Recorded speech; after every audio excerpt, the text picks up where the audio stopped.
No one saw this coming, but here we are. Philip Rivers, a quarterback who hasn't taken a snap in half a decade, is suddenly back in the NFL. And not only is he back, he's back with a team whose next two opponents directly affect the Chicago Bears' playoff race. Yes, the Colts brought him in, signed him, and put him on the practice field immediately. It's surreal to even process. A 44-year-old quarterback, retired for 5 seasons, now stepping into a crucial stretch where Indianapolis is desperately trying to save whatever hope they have left. And the moment Rivers jogged onto that field, the ripple effect stretched all the way to Chicago. The Colts haven't officially named a starter, but all signs point to Rivers being more than a ceremonial signing. Their young quarterback has been dealing with injuries, their season is drifting, and the head coach didn't bother hiding the possibility that Rivers could start their next game. No team does all this work just for optics. You don't bring back a franchise legend unless you're at least thinking about putting the ball in his hands. Now here's where it gets interesting, very interesting, for the Bears. Look at the Colts' remaining schedule. They face Seattle, then San Francisco, then Jacksonville, then Houston. 2 of those teams, Seattle and San Francisco, play enormous roles in the NFC playoff race, where Chicago is clawing for position. Seattle sits 1 game ahead of the Bears. San Francisco is tied with them in the wild card standings. And the Colts face both of them in the next 2 weeks. That's why Rivers matters. Imagine you're the Bears. You're trying to chase down Seattle. You're battling the 49ers for the final NFC playoff spot. And suddenly a retired quarterback is stepping back into the league with a chance, even if a small chance, to knock off one of your rivals and give you a valuable push in the standings. There's no doubt it's a long shot. Rivers' arm strength wasn't what it used to be when he retired. He hasn't played in years, and football shape isn't the same as regular shape. There's a huge difference between studying a playbook and having a 260-pound defensive end crash into your ribs. But still, it is impossible to ignore how wild this storyline is. And impossible to ignore the fact that Chicago suddenly has something unexpected to root for. The Bears don't need him to be great. They don't even need him to be vintage Rivers. They just need him to be competent enough to give Seattle or San Francisco a scare. One upset changes the entire NFC picture. One good performance from a 44-year-old quarterback could shake up an entire playoff race. No one is betting on heroics. No one is expecting magic. But the idea that Rivers could help the Bears, even indirectly, is now on the table. And that alone makes his comeback one of the most fascinating late-season twists we've seen in years. The truth is simple. If Rivers plays well enough to pull off an upset in one of these next 2 games, the Bears benefit immediately. Chicago controls its own path in the NFC North, but every team fighting for a playoff spot takes whatever help it can get. If Rivers can steady the Colts' offense just enough to hang around, that might be all they need. But let's be real here, this is a massive uphill climb. Rivers hasn't played a down in 5 years. He's jumping into a new locker room, a new rhythm, a new level of speed. And he's facing 2 extremely physical defenses right out of the gate. His knowledge of the game has never been questioned.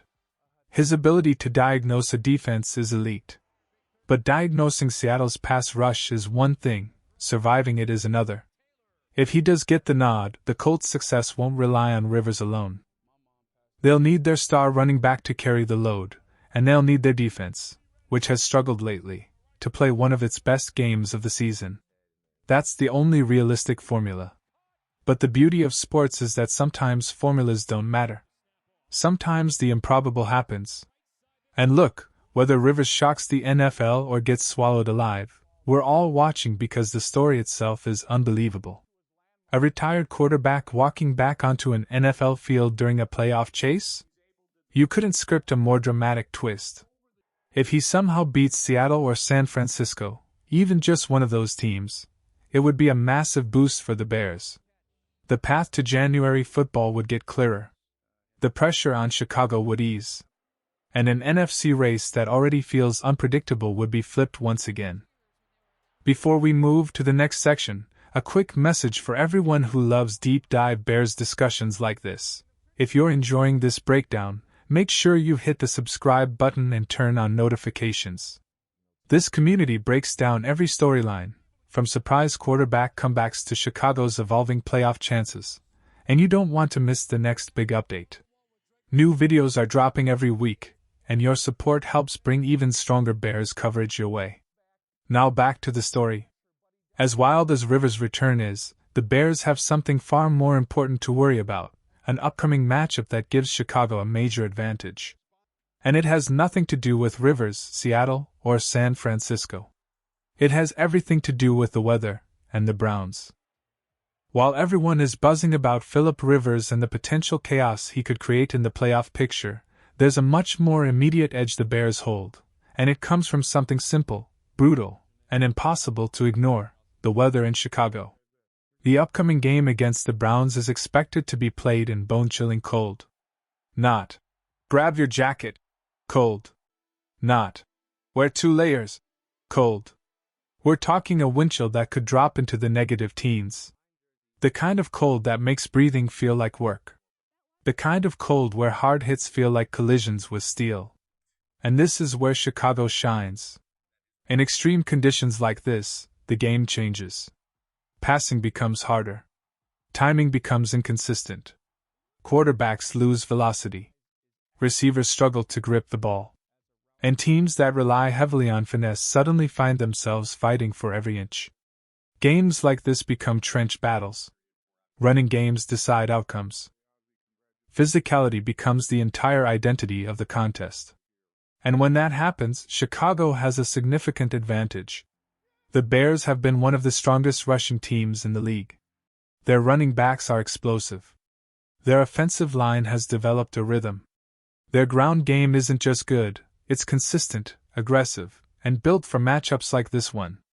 Cleveland, meanwhile, enters the game with a struggling ground attack and an offensive line battling injuries. Their rookie quarterback is talented but still learning the speed and complexity of NFL defenses. Asking him to win a game in sub-zero wind chill is asking a lot, maybe too much. Chicago's defensive front has been excellent at controlling gaps and forcing young passers into uncomfortable situations.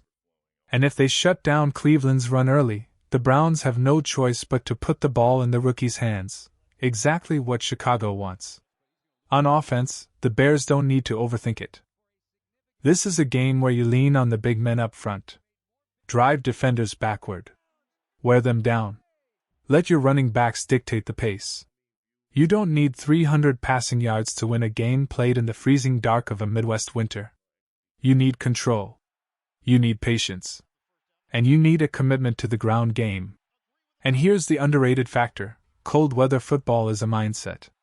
Chicago has already played through multiple freezing games this year. They are used to it. Their bodies are used to it. Their style fits it. The Browns? Not so much. Add in the fact that a strong run game slows down top pass rushers, including Cleveland's best defensive weapon, and the blueprint becomes even clearer.